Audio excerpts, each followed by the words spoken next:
Hoy los mexicanos vivimos una verdadera catástrofe, una hora de emergencia nacional.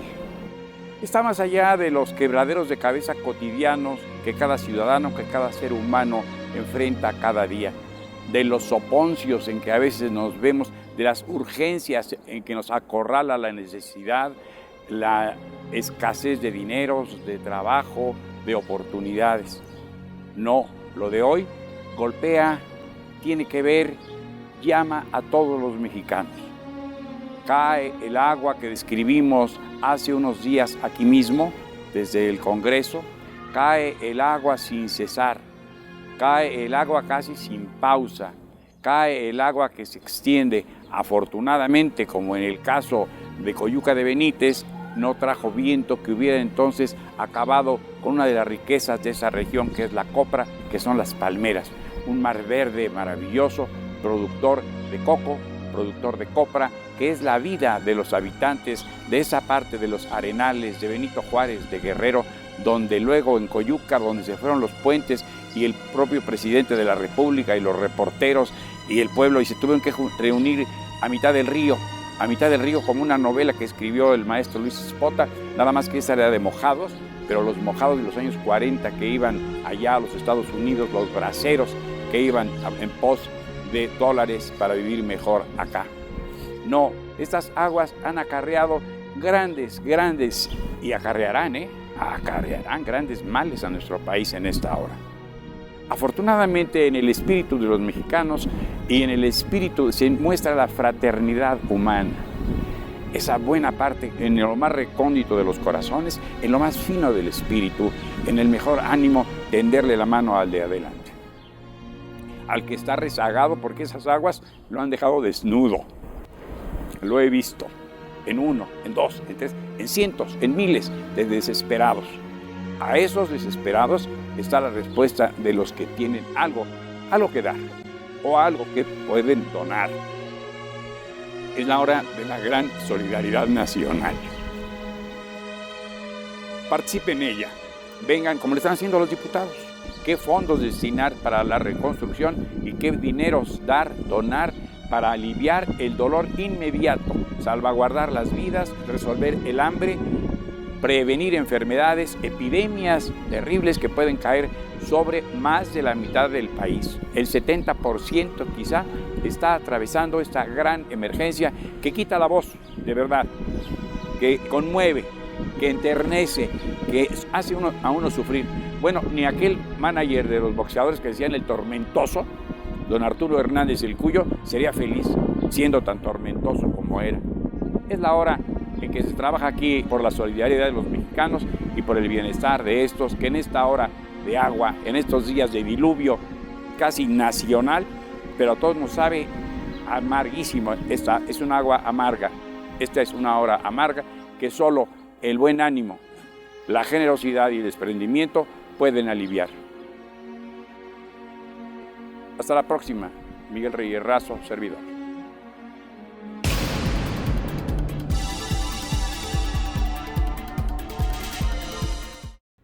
Bien, pues continuamos con este programa desde el Congreso, en el que estamos conversando sobre el presupuesto que pronto se va a elaborar aquí y la contingencia y los impactos de las desgracias naturales sobre la parte que el hombre puede remediar o por lo menos meterle la mano. Tenemos necesidad de gastar 75,000 millones de pesos para reconstruir lo ya destruido, pero no tenemos dinero, o no lo tenemos de golpe. Pero da la casualidad de que sí lo tenemos, pero no lo podemos usar.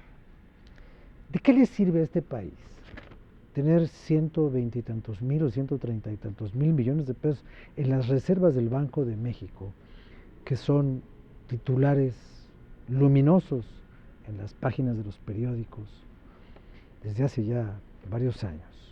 ¿De qué nos sirven las promesas y las líneas abiertas de crédito de la banca internacional por 70,000 millones más si no los podemos usar? Entonces, las reservas del Banco de México son del Banco de México y producto de las transacciones en divisas que vienen de los dólares que entran al país. Si el gobierno quisiera utilizar ese dinero, tendría que pedírselo prestado al Banco de México, como también tendría que activar las líneas de crédito que le dio el Fondo Monetario Internacional como reserva crediticia. Y aquí cabría la posibilidad de este crédito, pero en el Congreso estamos ciertos de que no queremos que el país se siga endeudando nuevamente para poder atender el gasto corriente. Hacemos un ejemplo, en los últimos 6 años la deuda fue del 7.2% del Producto Interno Bruto. Con la propuesta que están haciendo ahora, nos vamos a ir en el 2013 y 2014 al 7.7% del Producto Interno Bruto. O sea, no podemos regresar a los tiempos del endeudamiento del país sin tener con suficiencia la forma de pago.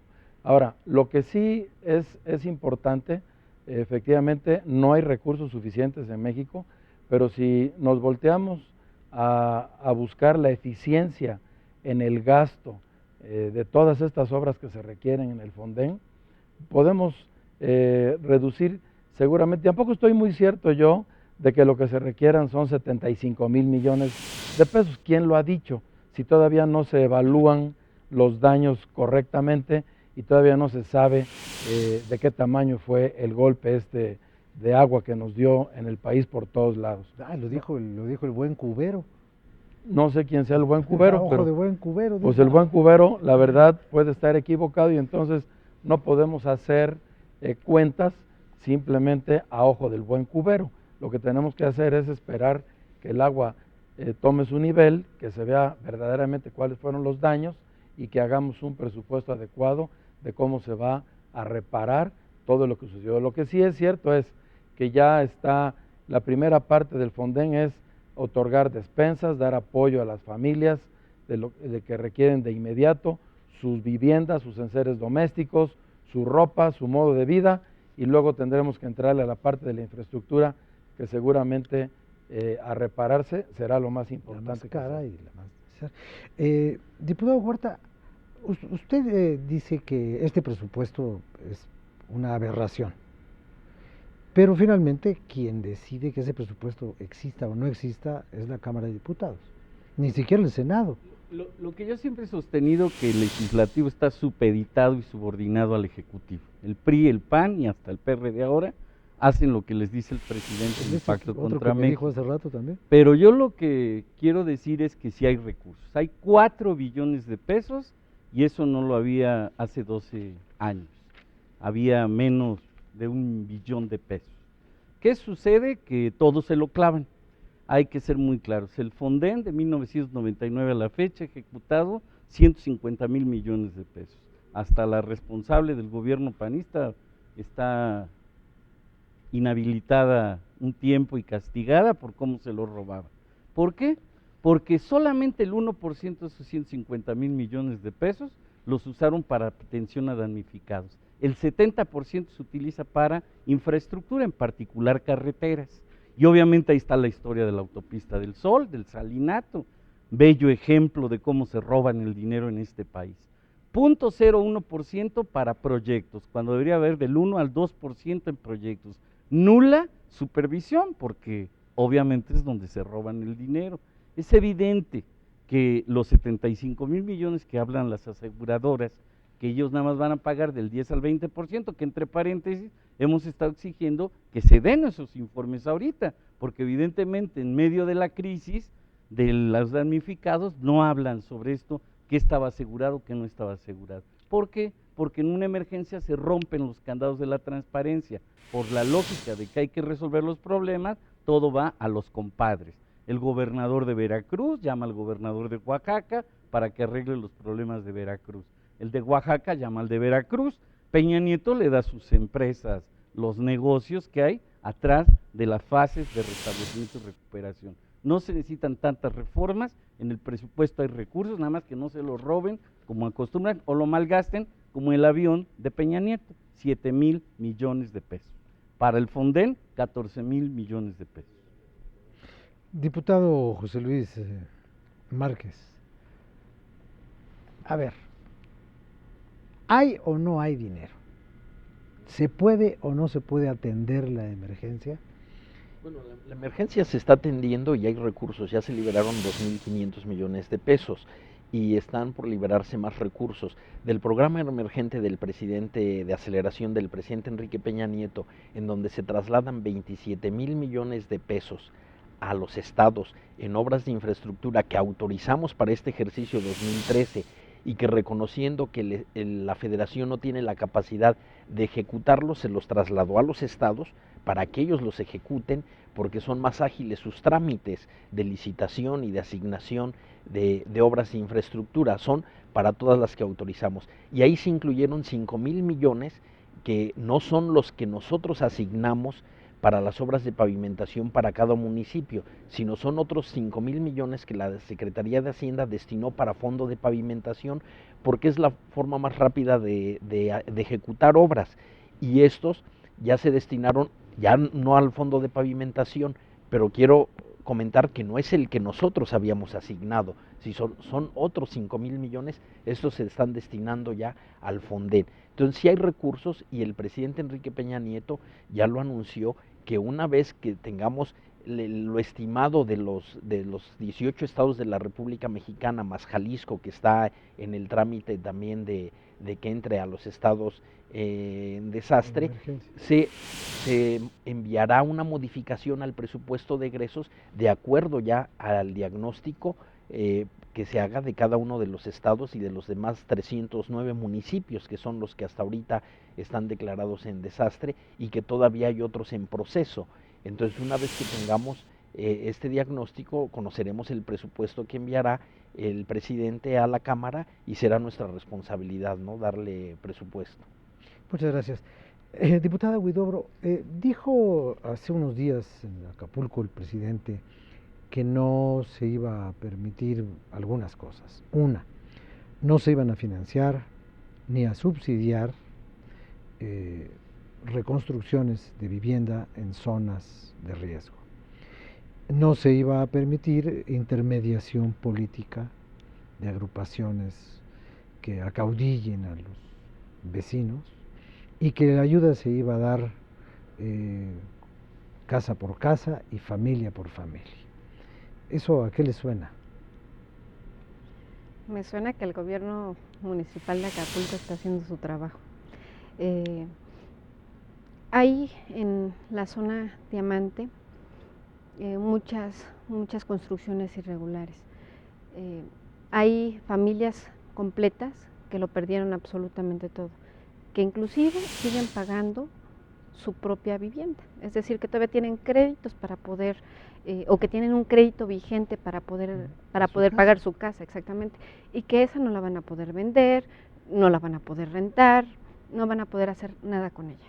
Eso es lo que se quiere evitar, ¿no? Que haya coyotes, que haya cualquier tipo de intermediario que pueda seguir afectando o engañando a las familias de Acapulco principalmente. Esa es la intención. Y muy lamentable lo que está sucediendo de gobierno federal.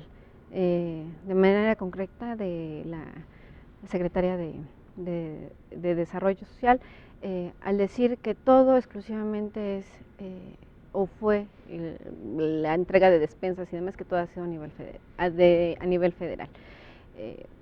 Fue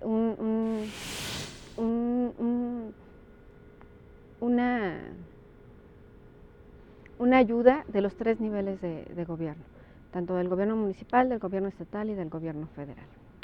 Pero quizás, diputada García, se haya dicho eso porque quien tiene la capacidad de movilizar más es el gobierno federal, porque tiene aviones, porque tiene helicópteros, excepto cuando por desgracia alguno se accidenta, porque tiene mayor capacidad, porque tiene al ejército, porque puede hacer todas las cosas, y en ese sentido yo siento que las cosas se han atendido, como dice el diputado Márquez, se han atendido hasta ahora, pero una cosa es el reparto de despensas y la apertura de albergues temporales y otra cosa es la solución del problema. En un primer momento, bueno, pues es obligación del gobierno en todos sus niveles acudir a atender a la población. Y efectivamente, bueno, si vemos, es el ejército, es la marina, los que muy rápido por la misma formación se organizan incluso para ayudar a armar despensas y la propia distribución. La exigencia, yo creo, es de la propia población en que la ayuda llegue de manera equitativa, sin distingo, sin discriminación, y me parece que esa declaración un poco tiene que ver con eso, de tal manera que se evite que se vaya quedando a lo mejor en algún nivel, quiero suponer.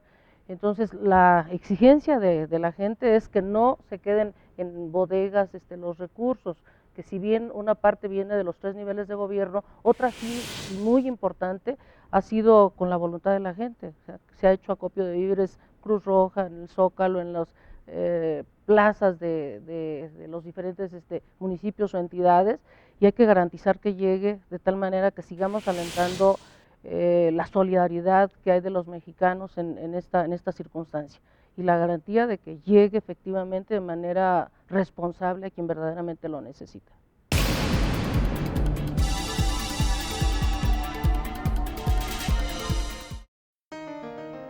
En la Cámara de Diputados, iniciamos el segundo año legislativo con reformas estructurales que dan sustento y fortaleza al rumbo de nuestro país. Analizaremos el informe presidencial, el presupuesto de egresos, la ley de ingresos y las iniciativas de todos los partidos políticos que representan a los ciudadanos en el Congreso. México no puede esperar. Cámara de Diputados, 62ª legislatura.